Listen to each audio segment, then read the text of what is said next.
Dunkirk Midget League football.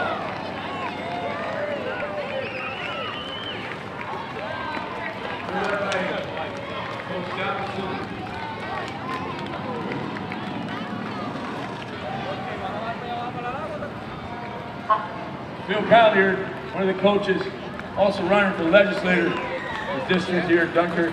Thank you, Midget League football.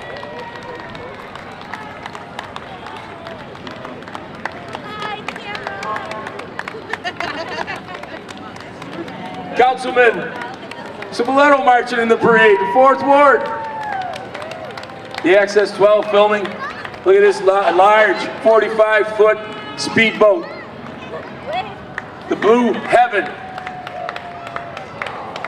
Twin engines on that. The Dark Side following that boat.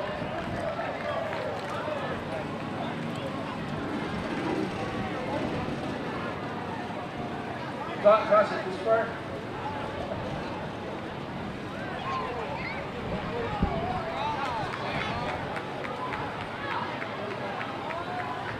Okay, what boat is this, Donnie?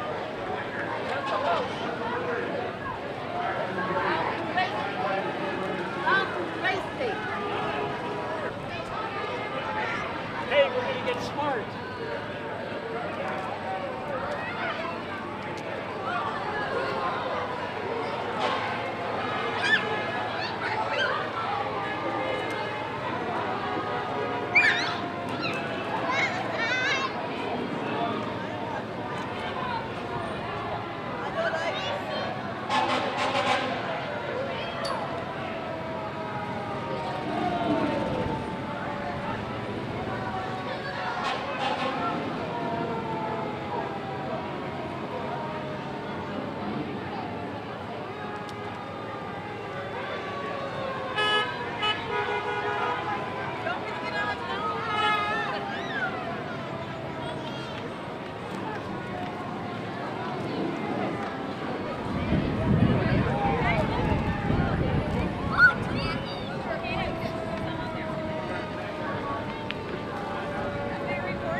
ready for you boys. I want to get in. On the right.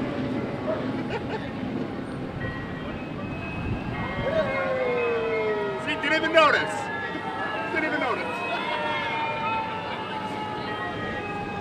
Mine here. Mine, you're good. Look at that ball.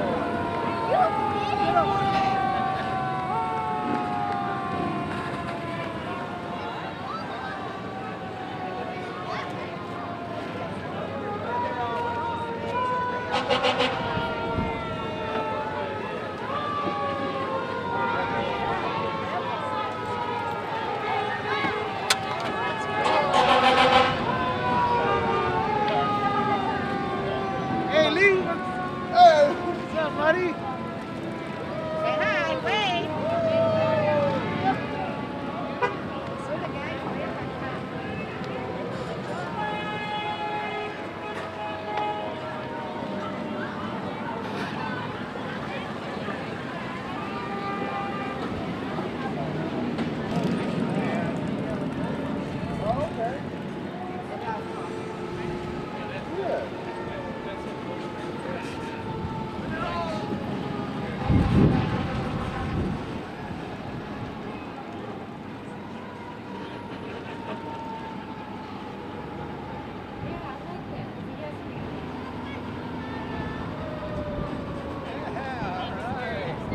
And what's funny is,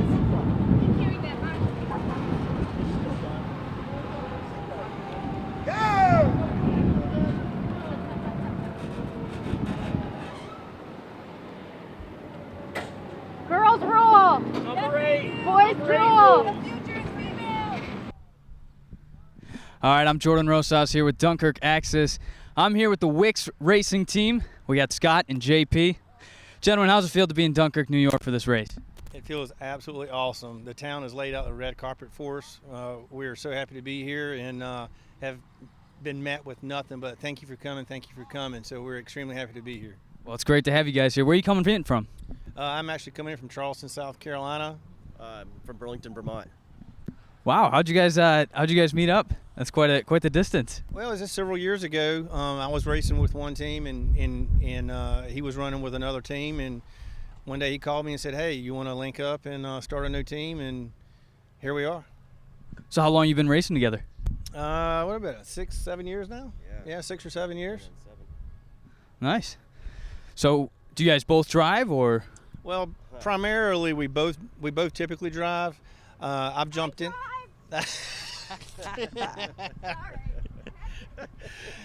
No, Must be nice being a driver. I drive and I throttle, and JP's primarily driver.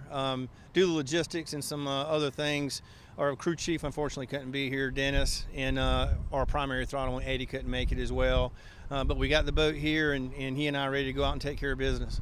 Awesome. So just for some of the folks that might not be as familiar, what's the difference between the driver, throttle, crew chief? Well, on the throttle side, I'm pretty busy actually running the throttles, running the trim, the tabs, looking at all the gauges, and he's hanging on for dear life trying to steer where we need to go. So it's the only motorsport in the world where the driver has no control over how fast the boat's going, and the guy that's actually running the throttles, that's in charge of the speed, has no control over the direction of the boat. So there's a love-hate relationship in the canopy a lot of times. It gets pretty, gets a little sporty sometimes. I throttle too. I throttle too. Okay, we're good. You certainly have quite the energetic team here. Oh yeah. Yeah, we try to be. But again, we're extremely happy that we're here in Dunkirk this year. Again, the folks here just been such a warm welcome for us. The race shop is based out of Sarasota, Florida, so there's a lot of moving parts and trying to get a boat from southern Florida all the way up here to Dunkirk. But we made it happen, and look forward to the weekend. Awesome. So speaking of the boat, tell me a little bit about it. It's a 42-foot fountain. We've got about 750 apiece horsepower motors, so 1,500 horsepower, and Mercury Racing number 6 outdrives. This is actually the boat that set the original speed record. of 176 miles per hour several years ago with the boat builder Reggie Fountain, and that boat at the time was obviously powered with some much larger motors. But this boat itself, as you see it, has physically been over 176 miles per hour before. It's typically for us around 115, 118 because of the type of power that we're running. But when they ran those speeds, that was in a complete kilo setup. It was not a race. It was strictly on a flat, calm lake just to see how fast the boat would go. So it was just straight line runs. But again, 176 miles per hour is 176 miles per hour. Yeah, that's pretty quick. Yeah. So it's like driving, and he'll tell you, it's like driving a car with rear wheel brakes on ice, or rear wheel drive with no brakes on ice. That's the same concept. Yeah, I don't think we Northeasters go that fast on ice. Well, I hope not. hope not. We hope not. But yeah, we're just tickled to be here. So what are you expecting with the lake conditions here? You mentioned that the record was broken on a really clear lake. I would assume that the Great Lakes might have a bit more waves, but Do you need me to finish the interview for them? So I test on Champlain in Vermont, I have between to. Vermont and New York. And so the northern lakes are hard water, sticky water, so it's a little bit harder to negotiate. The waves are shorter than the ocean. The salt water is more slippery and buoyant, so you get a little more speed on salt water. But these lakes are a good challenge because we've had some of our toughest moments on the Great Lakes here, so especially Erie. So we're looking forward to it. From what I understand, it's been pretty rough out here the last couple days, but today it laid down a little bit. So maybe we'll see what happens on Sunday. You're a wrap. so how much do the water conditions dictate the way you drive, and how does that affect driving and throttling? Well, he's driving, and like I said, I'm watching the waves and reading the waves. I'm trying to time the boat in case we come out of the water. I've got to pull back on the throttle so we don't overspeed the out drives and actually blow our drive. So a lot of times I'm not even looking at the bow of the boat. I'm looking at the gauges and I'm feeling the boat, running the tabs, running the throttles, and just relying on him to do what he needs to do in driving. Wow. And he does a good job. Sometimes. And he does a good job. But like he mentioned, the Great Lakes, don't let the Great Lakes fool you. Our roughest races have been up on the Great Lakes by far. And we raced all through Florida, all in the Gulf, up in North Carolina. But by far, our roughest races have been up on the Great Lakes. Really? Even rougher than the Gulf? I would think that with such a large body of water. It can be. It can be because, The short waves. Yeah, can it's really like a mess washing with the machine. 3 witches and then yeah, it's like a washing machine. You can't judge anything. So you're getting thrown around, but down like in southern Florida, the waves are coming in at 4 to 6 feet every 7 seconds. So we're able to judge on when the boat's coming out of the water and when it's not. Here, you never know what's going to hit the bow of the boat just because, again, it's like a washing machine or a bathtub. The water is just extremely hard to read. So do you have to spend a lot of time researching the course that you're on and the lake and wave patterns, or is it so different depending on the weather that it's almost not even worth it? I've found it can be different. I was surprised that there's such a current on the Great Lakes. I expect it in the oceans. Didn't necessarily. It almost bit me last year at a different race site. We got into a current pretty good, and it got a hold of the boat on me. And the boat was getting away, and we were able to capture it. But the following race, it took 2 boats. One went over, and then a couple laps later, a second one went over in that same spot. There was just a strange undertow.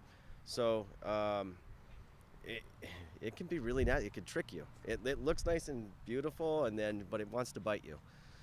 Yeah, there is I think a slight current just because of we're not too far away from the Niagara River and obviously Niagara Falls and whatnot. Do you feel any of that when you're on the Great Lakes? Is that part of the current, or is it more underneath? More so in the corners. It can really affect you. If it's working to your advantage, then great. But if it's not, then you've got a little bit more than you bargained for, because you can read the waves, you can predict that, but what you don't see is the current coming out of a harbor.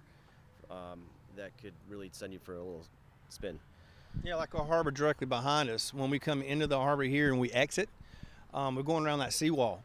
So we don't know until race day on our first lap, hitting it blind, what is that water doing around that eddy, and is it enough force to when he turns the boat to go around the pin, is it enough current that if I'm trimmed up too high, it can take the back of the boat around, and then we bow steer and we spin the boat out. So the first lap is the telltale of how we're going to run the boat for the rest of the race. Basically, the whole first lap is all about setting the boat up on what we're seeing from turn to turn. Interesting. So with this boat, then, how many laps is your race going to be? We don't know until the driver's meeting tomorrow morning. Interesting. Yeah, it should. If I had to take a guesstimate on past experience, it'll be anywhere from 47 miles to 67 miles. And just for the folks at home, about how long would that take you to complete on the water? About an hour. Hopefully less. Depends on how you turn. Right. Depends on how I throttle. Definitely some speed racers here, not recreational boaters. Yeah, this is not recreational boating at all. Like I said, it can get a little sporty in the canopy from time to time, and I'm glad that we actually don't. I'm actually glad sometimes that we don't have a microphone in the canopy, but sometimes we're. That's why they won't give me the throttles or the wheel. I really want both or one or any, but. I think we put her in Sunday. Put her in. Put her in, Coach. Put her in, Coach. All right, thanks so much for the time, folks. You got it. And good luck. Thank you. All right, I'm Jordan Rosas. We're here with the Simmons Racing Team. And this is Jim, the owner. Yes. How are you? I'm doing well. Yourself? Great. Fantastic. Fantastic town. Thank you. Welcome to Dunkirk. How was the drive up here? Actually, very good. Very short. We actually live in Ohio, so it was a close drive for us. Oh, just a hop, skip, and a jump. Exactly. For once. We're not going to Florida or some crazy town somewhere. But no, it was nice. It was pleasant. It was a very easy drive for once. Oh, excellent. So how often do you get out on Lake Erie then? Quite a bit. Not as much as I'd like to because we're racing all over the country, but we do a little bit. Not much, but I take care of quite a few customers on Lake Erie, so I get to at least run their boats on Lake Erie. So that's as much fun. Yeah. So what kind of boats do we have here today? These are both Phantoms. The bottom one is a 34 Phantom. It's a 1999. It's an older boat. Very competitive. It's more likely one of the most competitive boats in that class. It's been around for many years. The boat on top is a 30. That actually is the original, the first 30 that was ever built by Will Smith. And it runs in a Super V class, so we've been around quite a bit. It's had a lot of fun.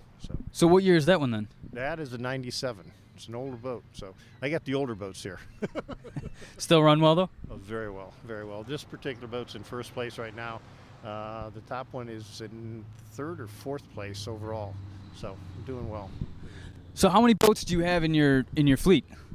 The 4 boat, I think there's currently 9 boats in that class, or 8 boats in that class. And the top boat, I think there's 11 in that class. So it keeps us pretty busy. And they're all very competitive. They all want to win, so they're doing well. Well, that's good. So how long have you been on the circuit then? We have been currently racing for, oh my goodness, since about 03 is when I started. So it's been quite a few years. So 16 years, 17 years. Interesting. So what's the format? I know you talked about the point system, the rankings that your standings your boats are currently in. Do you all travel together? I mean, is it like a tour that you travel on, or? Pretty much, yeah. There's different organizations, and we all run with the organization. The organizations try and put races together so that everybody can kind of go to them. There's been a lot of races this year, and unfortunately that's one of the reasons why there's not as many boats here, is because a lot of boats are broken right now. We've had races literally back to back, where one weekend you're racing in one town and the next weekend you're racing in another town. It's been hard on the boats. I mean, the boats just don't survive. They don't do well racing that much. They need maintenance, and unfortunately we have not been doing the maintenance on these boats that we need to be doing. So would be your ideal time frame, like in between races and whatnot? A couple weeks, at least 2 weeks, because there's certain maintenance things that need to be done. I mean, we need to check things with the boat. I mean, when you're running these things in 4 to 6 foot seas, I mean, you're beating a lot of stuff loose. The top one right now, I've got a bulkhead that's broken that I need to fix. It's been broken for more like the last 3 races, but fortunately the last 3 races have not been real rough, so I've been able to get by. But once I get back from this race, I've got to get the boat down and get in and do that, because the next race is going to be a rough race. So how common is it for stuff to break mid-race? Very common. I mean, I've had a motor come loose from the mounts and actually bounce around inside the motor compartment and fall off the stringers. I mean, there's a lot of carnage that occurs to these boats that people don't realize how much damage. Peeling sections off of the bottom of the boat, the fiberglass breaks away and it peels a section off. Breaking bulkheads, breaking steering wheels off. The steering wheels come off in our hands occasionally. We try not to do that too often. It gets a little exciting, but you know, there's a lot of things that happen to these things.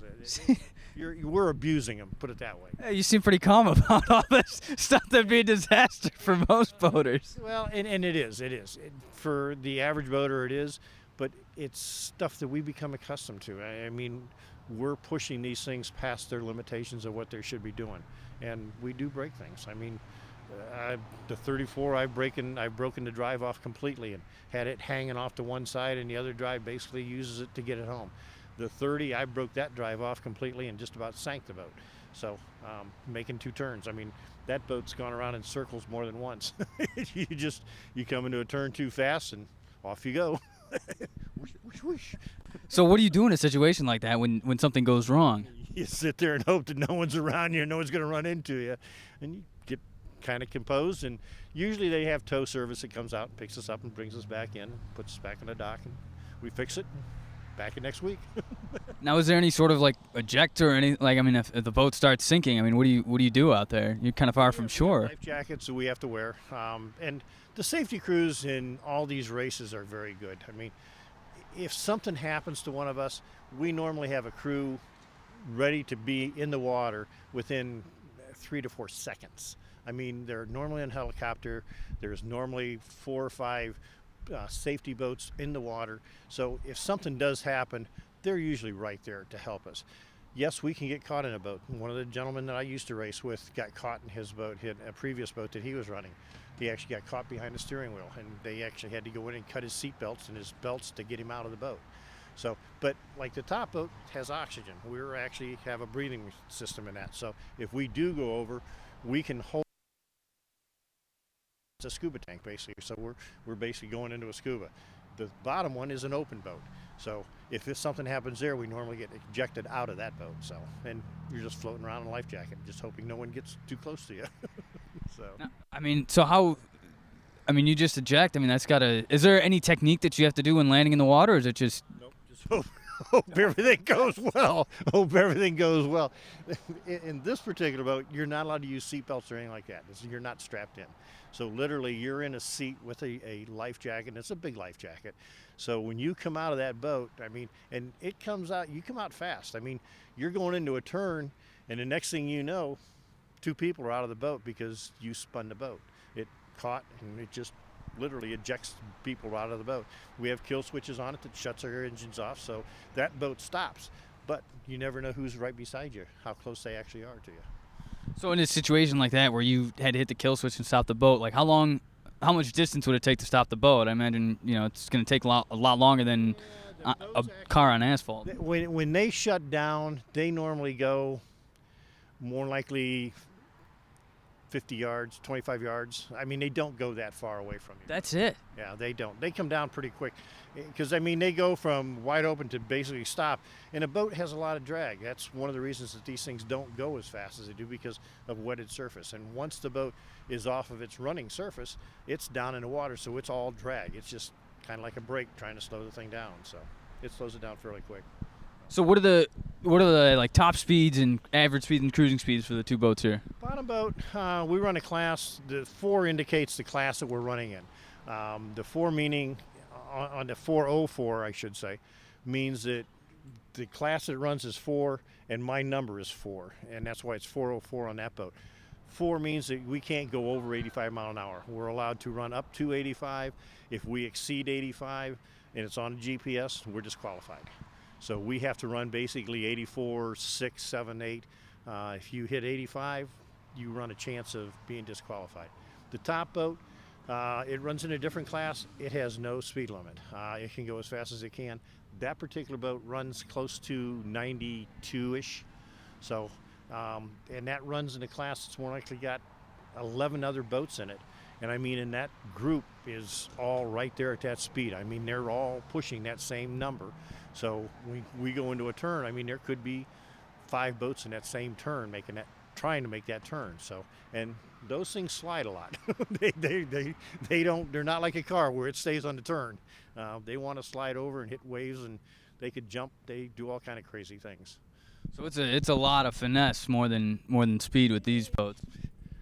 More likely, a lot of not so thinking on our parts. If we thought about what we're doing, we more likely wouldn't, but it's part of it. I mean, it's a joy. We respect it.